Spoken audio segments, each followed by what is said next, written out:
So, what I'd like to do to start us off this morning is do a guided meditation, lightly guided. When I guide, I do have periods of silence, so please know that I haven't fallen asleep. I'm just giving you time to embody and notice your own direct experience.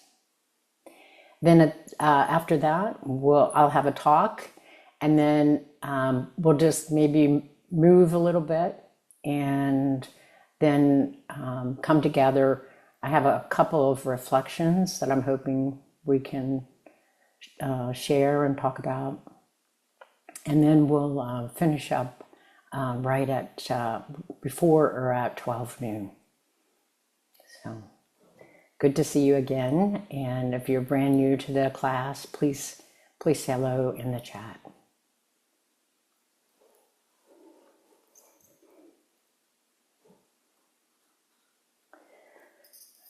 So just slowly and gently begin to settle into your posture, whether you're sitting, standing, or lying down.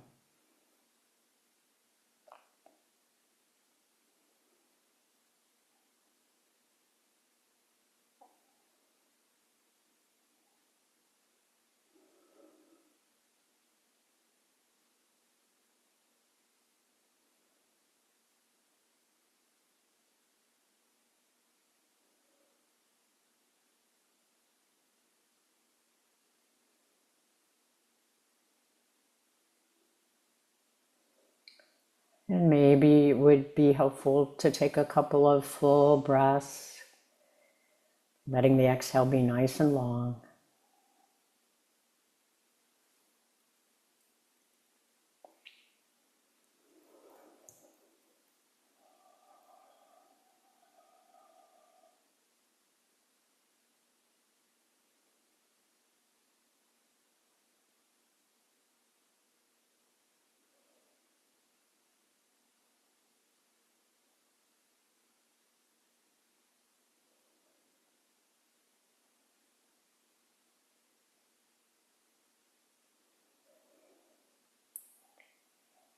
And then letting the breath be natural once again.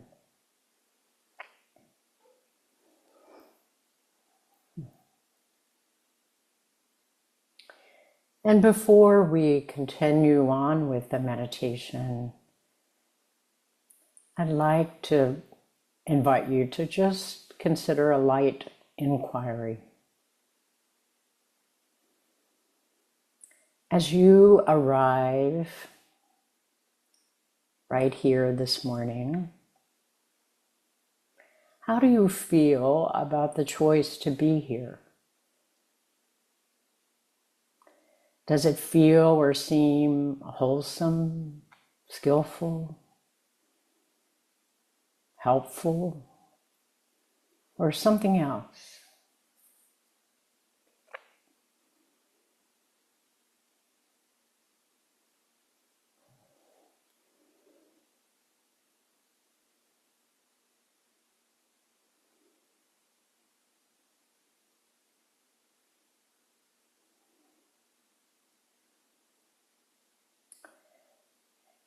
And a second question, similar. How does showing up here on Sundays or other days of the week or going to retreats, however it is you practice, how do they affect or influence your sense of well-being? Physical, emotional, mental, relationally? What's the effect, if any? Just let yourself recognize that.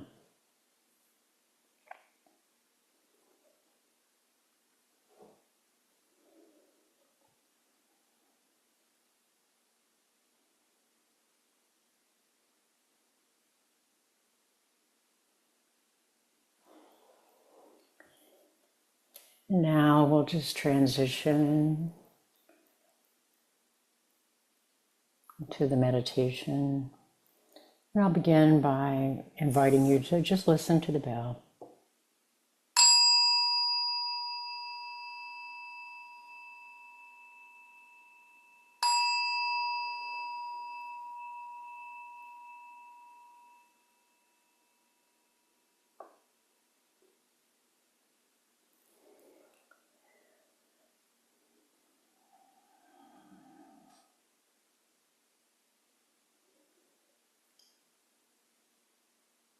And slowly and gently begin to bring awareness up and let it rest on the whole body sitting here. Rather than hyper focus on one part of the body, see if you can sense the wholeness of the body.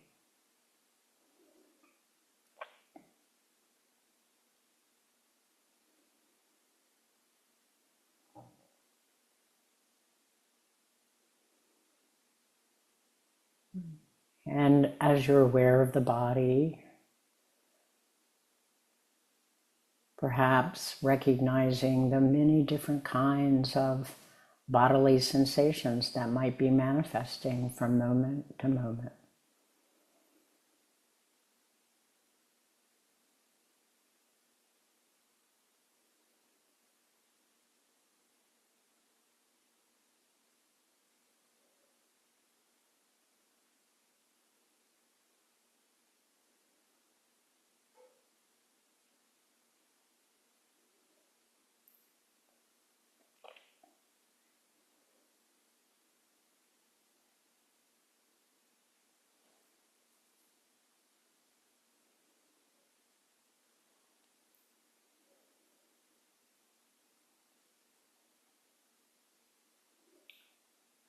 Allowing awareness to be wide and soft, resting on the whole body, receiving what's here.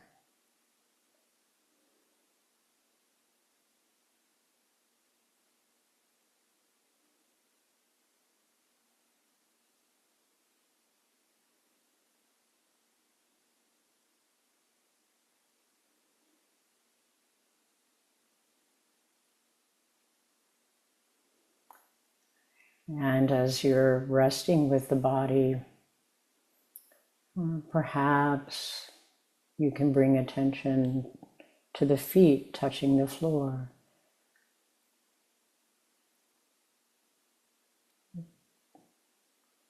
Let awareness stay there for a little bit, steady on those sensations.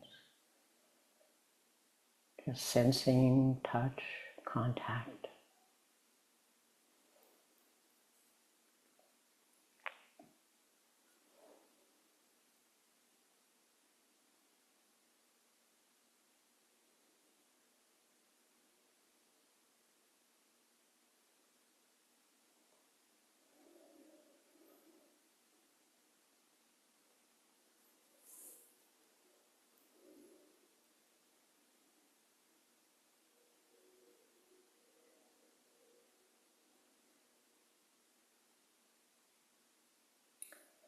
And then sensing and feeling the sitting bones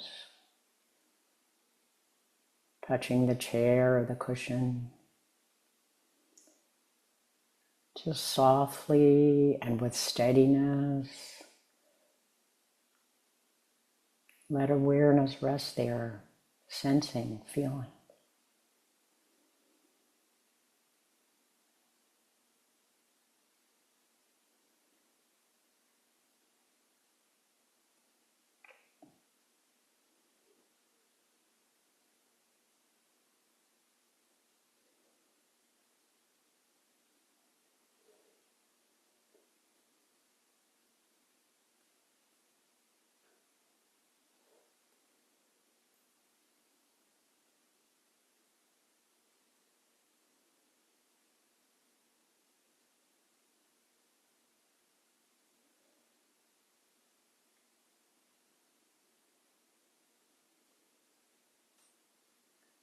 And shifting this soft awareness to the hands, noticing the touch, the touching sensations between the hands and your lap or one another. Soft and steady.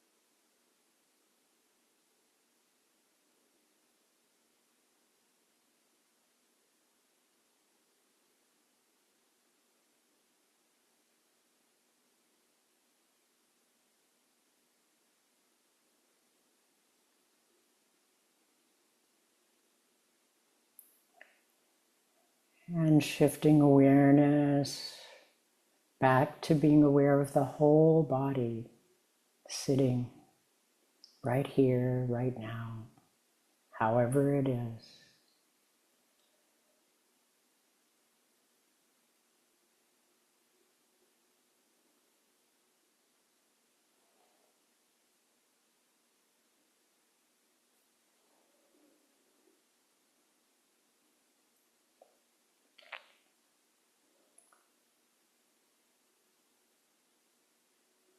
And being aware of the body, begin to sense and feel the movement of the breath.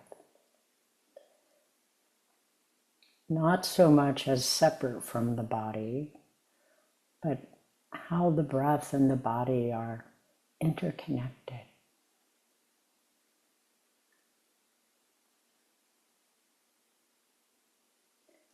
See if you can just be softly present to the changing nature of each breath.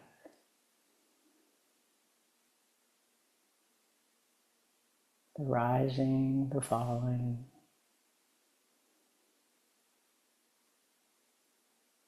the beginning, the end.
Moment to moment,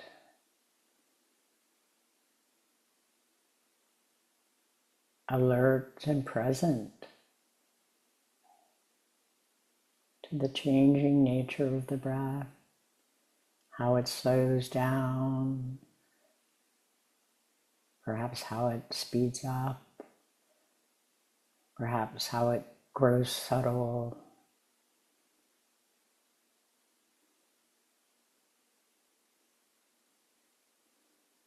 For now, just being aware of the inconstancy, the coming and the going of the breath.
You might notice where attention is.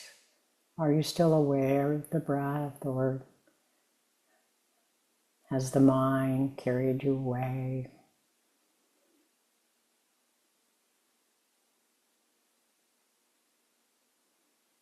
Just coming back to feeling the in-breath, feeling the out-breath, resting with the breath.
And as awareness is anchored more in the present experience of the body,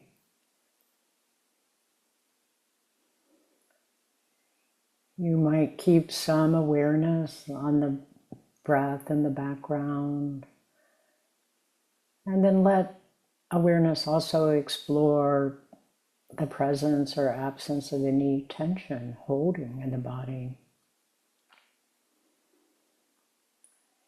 You might bring awareness to the face,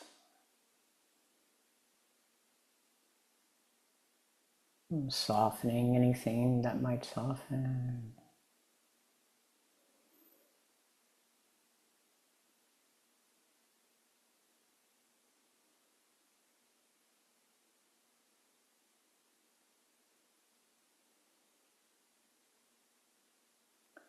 Perhaps softening the shoulders, dropping them.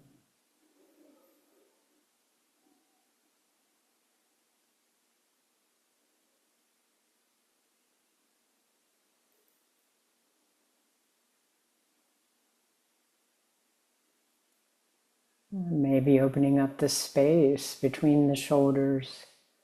Sometimes there can be a falling, a contraction inward.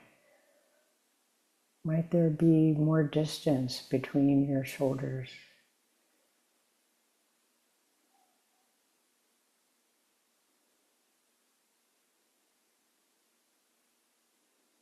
And softening the arms and the hands.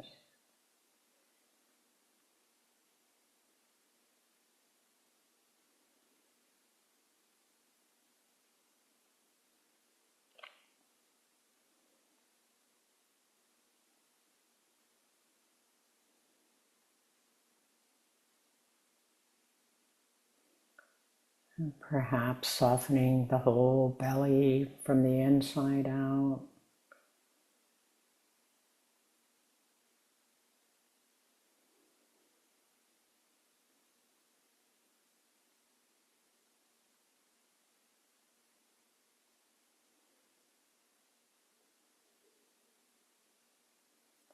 And softening the hips and upper legs.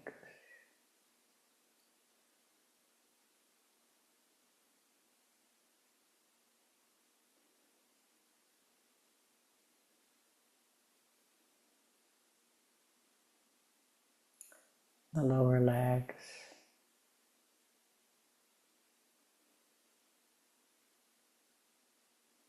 And the feet.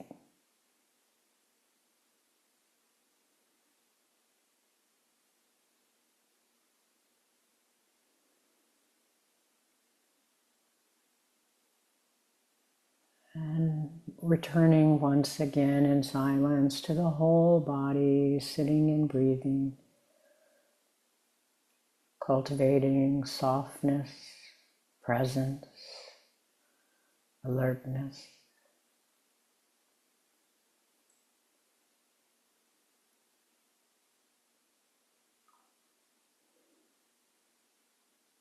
Cultivating non-clinging by noticing when you're pushing away or grasping onto.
Are you here? Are you aware?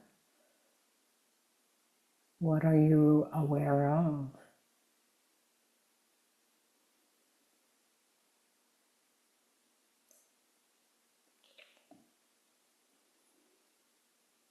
Whatever it is, can you soften around it? Let it be. Hold it in kindness.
as we start to close our sit this morning.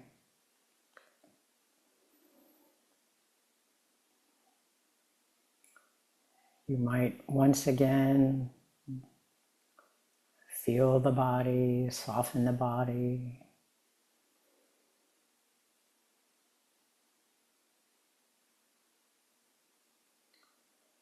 And just let your heart gladden by taking a few moments to remember the small things you're grateful for. And just let them stream through your mind, letting them warm your heart, awaken appreciation.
Please take your time coming back and see if you can still stay with being present and soft and interested in whatever arises. Appreciate you being here. Thank you for practicing this morning. So,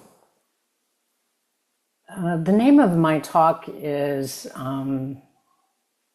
Establishing the Heart, Mind, and Right View. And as I was reflecting on this topic, sometimes when I give a Dharma talk, it just comes what I feel drawn to teach about. Sometimes it comes later than I would like, but it usually comes. And the right view, I started because I was realizing in hindsight that I can see how my spiritual journey began in my early 30s. And I know it started because I just wanted to feel better. I wanted to feel less stressed and less insecure. I wanted to make better choices because so far mine weren't working out so well in my adult life. And I wanted some help in how to relate to others and be a good friend and be a good mother and partner, but also just to get along with people. As Hugh sometimes, learn to play well. So that was really the motivation for beginning the journey of healing and well-being and awakening and transformation. And over the past 25 years, maybe more now, I have explored many practices, many types of therapeutic modalities, many kinds of practices around awakening and consciousness. And I'm grateful for all of those. They all made a contribution. I can see that in hindsight. But when I really sit with it, what really kind of landed my whole spiritual path, and I've been there ever since, was being exposed to the Four Noble Truths and the Eightfold Path. I remember when I heard the Four Noble Truths that I felt something like, this is the heart of the matter for me. This is the heart of the matter. Okay?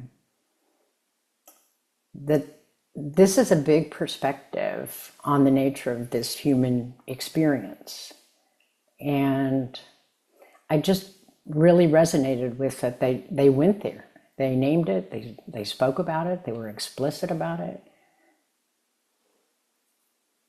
And since then, and even before, it started to gradually shape how I approach my life. And it especially gave me a lot of support with how to just live in day-to-day life. And so just to remind us all that right view, the first step of the Eightfold Path, is really an expression of the Four Noble Truths. It's the perspective of the Four Noble Truths. So when you hear right, it doesn't mean it's right or wrong. It just means wise, skillful, or the big view, the big perspective. And so, as many of you know, it says there's dukkha, there's dissatisfaction, painfulness, loss, and stress in life. Of course, it's not saying there's not joy and happiness, but it's saying that there's definitely dukkha. There are causes and conditions that contribute to dukkha being present, perhaps remaining. It articulates that dukkha can be alleviated, cared for, ultimately released, and that there is a path of practice that can lead there. So in the Buddhist tradition, this way of understanding, this way of orienting our life is named very clearly. And that in the Buddha Dharma is called right view. And it's the first factor of the Eightfold Path. What I've come to discover, and I don't know if some of you have done this, I've certainly did it early on and still can do it, is just, the Four Noble Truths, yeah, la, la. Like conceptual belief, ideas, dogma. But it's more than all of that. It's really pointing to an experience, your own experience. As it relates to dukkha, its causes, and its relief or ending. So it starts as a concept, but if we stay with the path, it's really an experience. It's a way of approaching our life. You might think of right view as like a compass. It's not something that guarantees you're going to reach the end of dukkha. But it does say, if you could just stay oriented, if you could stay oriented to the path and stay oriented to one thing, you will stay oriented towards what leads to less suffering and what leads to greater well-being.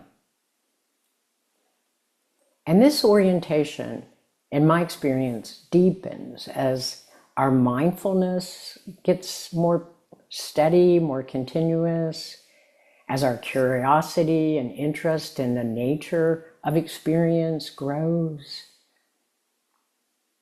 as our study of the teachings goes deeper, and we start to also begin to see, as I said early in the meditation, what was the effect of coming here this morning, right? We get to see when we cultivate certain habits of speech and action and practice, we start to notice what are the results, what are the effects. And whenever I use wholesome today, and I know many of you have heard this, but when I use wholesome, I'm talking to that which is conducive to well-being. And that could be physical, emotional, mental, relational, spiritual. That which is conducive to well-being. Not like some moralistic good or evil, but that which is conducive to well-being. So I'd like to share something by a teacher, Sean Oakes, and he offered this reflection about right view. It's just a little long, not very long, but I really thought it captured the heart of right view. He writes that right view points to the innermost orientation of the heart, how I understand the world. If I see the world through right view, I can see what causes suffering and what doesn't. I start to understand what helps and what hurts,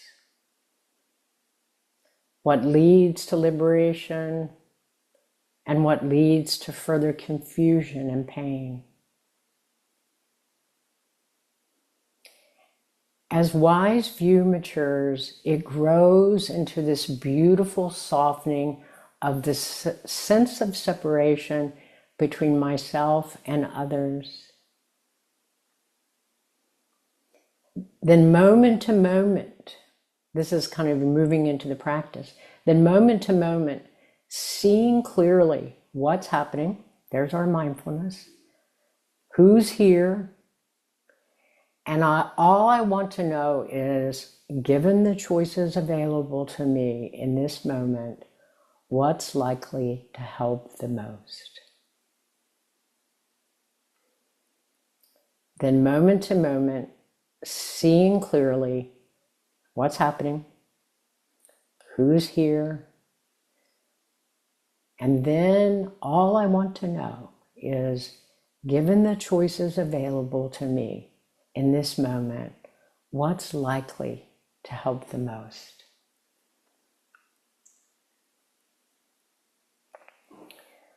I think his words, for me anyway, they help to really establish that when we're living from right view, when we care about it, when we nurture it, it grows through being mindful and learning to see moment to moment the choices we're making. And I noticed this week as I was practicing even more with right view, given that I was immersed in this talk and this study, that it's not a one-off thing. I mean, we're being invited to live this way. Whether we're going to the fridge or we're chatting about somebody on the phone, whether we're rushing, whether we're multitasking, whether we're caught up in some resentment that's just spinning around in our head. We're invited to ask ourselves, to discern what is the mind doing that's leading to suffering, and what's leading to freedom and compassion.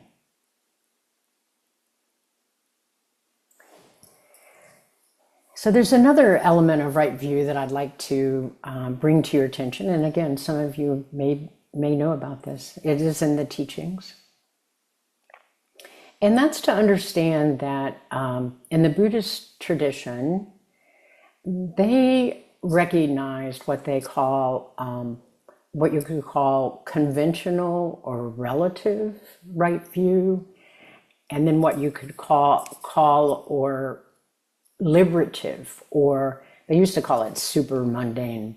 I can't really relate to that terms, and that's okay.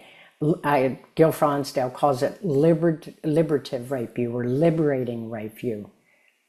We could think of that as the relative and the absolute, right? And right view doesn't really get into an argument about which one is superior, but they just do say one conventional right view, especially follow the Eightfold Path and care about making wise and skillful choices, is going to lead you more towards well-being in this lifetime, towards better relationships and more thoughtfulness.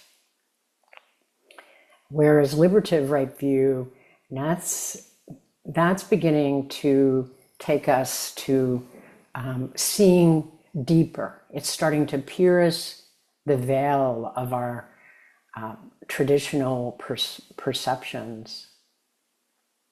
That's when we start getting into and learning about teachings on the three characteristics, that life is impermanent, it's inconstant, it's always in motion. We recognize and accept that there is dukkha in life, that we don't always or often get what we want, or that life doesn't turn out to be the way we want.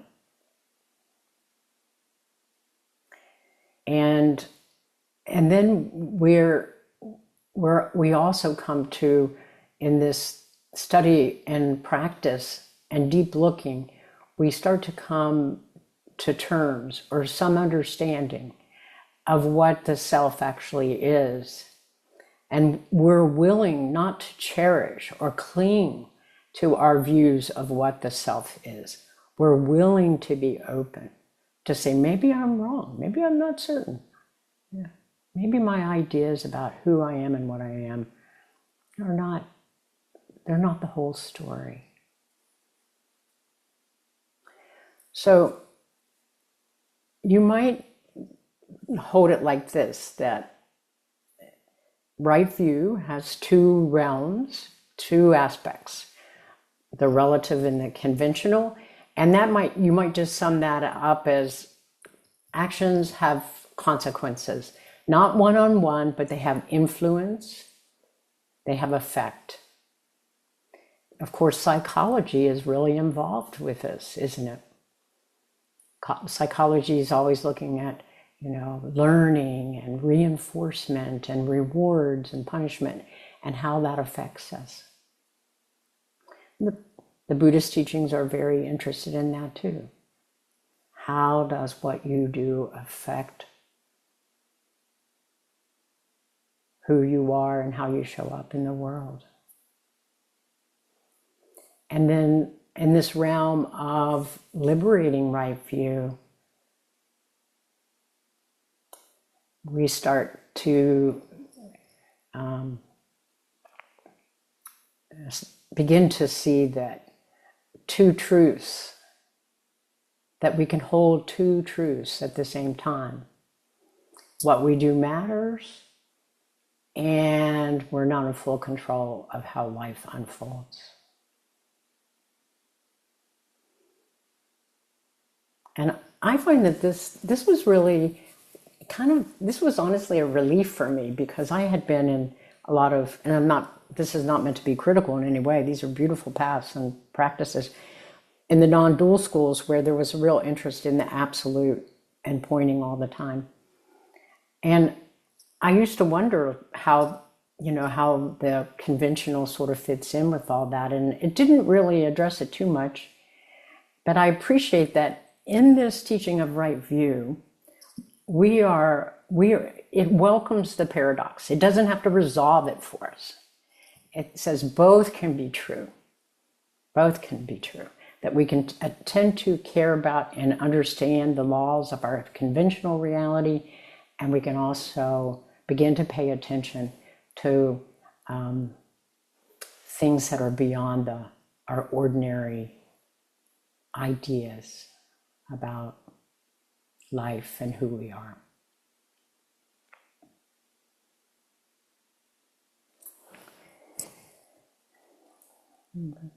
So, as our hearts and minds become more established in right view, which I don't think happens initially, it's kind of we gradually move into it and value it. We do see that everything changes. Anything and everything can happen. We have some control, but it's limited.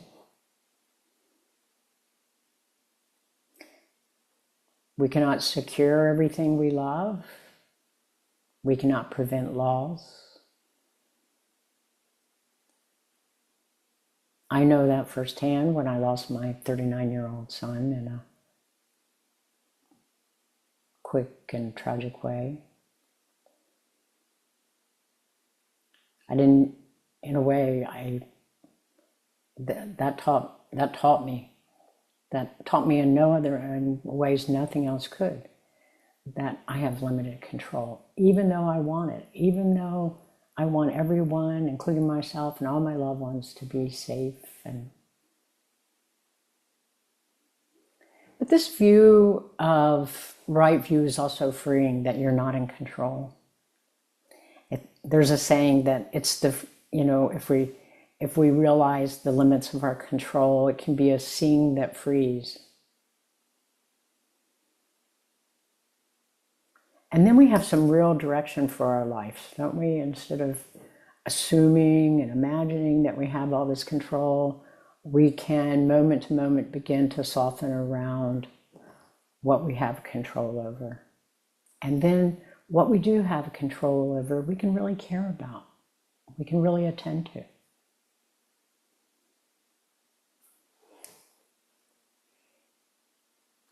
So if, in terms of practice, if a very simple way to remember right view is that with right view, we try to remember, we commit to remembering, we intend to remember that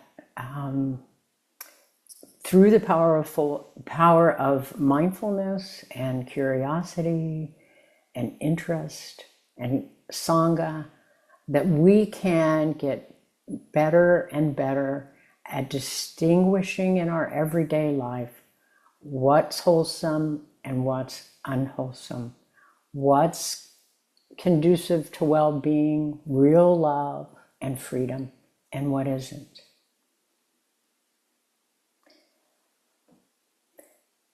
And as we become more established in right view, there's a real possibility that our minds begin to stop resisting endings or letting go. And I'll close with this.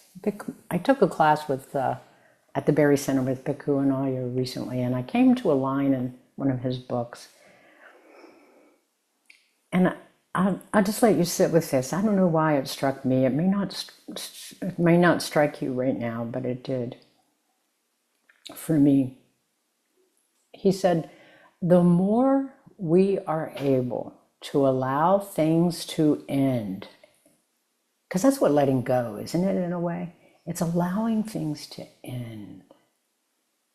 Non-clinging is, allowing the breath to go, to come and go, to allowing, when we go and we're with family and we're having, oh my God, so precious, we love it, and then we have to go, and there's that moment of awe, and then allowing, not resisting that.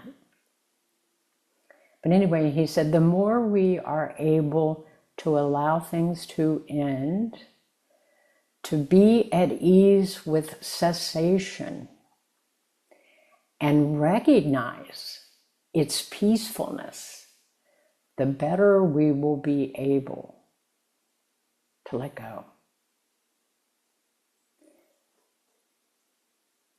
The more we're able to allow things to end, to be at ease with cessation and recognize its peacefulness, the better we will be at letting go.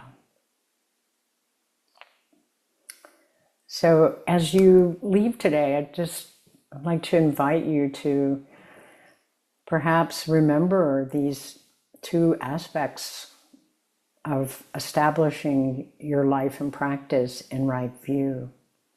And that's the simple recognition that what you think, do, and say has impact. It matters. And there's so much in life that you as one individual have very limited control over.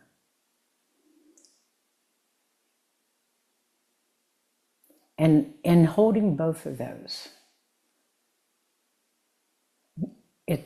we do what we can to be skillful, to be present, and to cultivate a life for ourselves and others that is rooted in peace, non-harming, and well-being.